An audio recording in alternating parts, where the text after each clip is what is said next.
projects. This is my junk room, and what I did is I built some new shelves. The old ones are just made out of plywood and old doors and look pretty junky. So and I went down and bought some new melamine, 3/4 by 16-inch shelves, and some 3/4 by 24, and got the kinds with the pins in it for the uprights and just regular shelving. So these are all adjustable shelves, so worked out pretty good. But the thing I'm most proud about is I had a can problem. Seemed like I was always using the front cans. So what I did is I went online, I checked, and they do make organizers for can rotation, but they're fairly expensive and you'd need quite a few of them. So I thought, I had this old cabinet here and I was going to get rid of it. I thought, I could turn that into a can holder. So what I did is I went and bought an extra shelf, a 16-inch wide by 8 feet long, cut it up into shelf sizes, and got some little strips of wood that I cut out of a board I had, and they're like 3/8 by 3/8.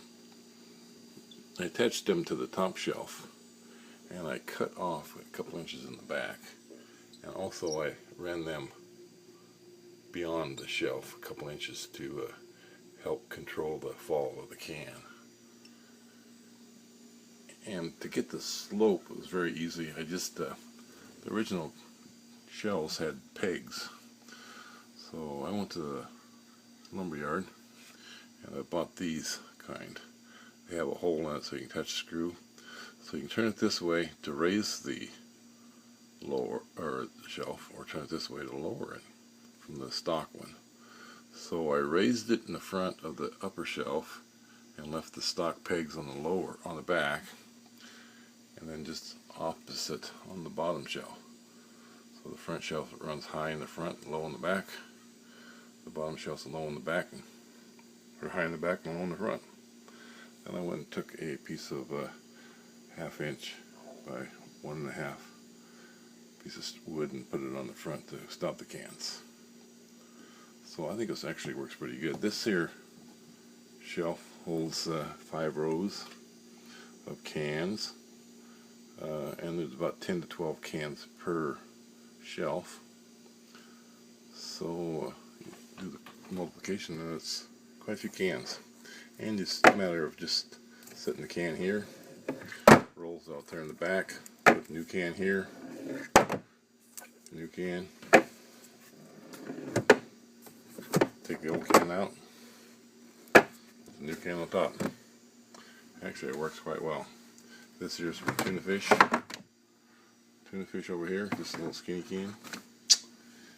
And this here gives us approximately 14 varieties of cans for 3 shelves.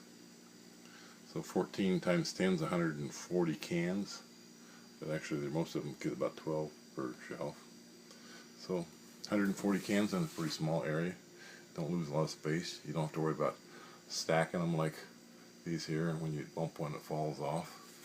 So it's just a matter of taking the chili and putting it on the shelf.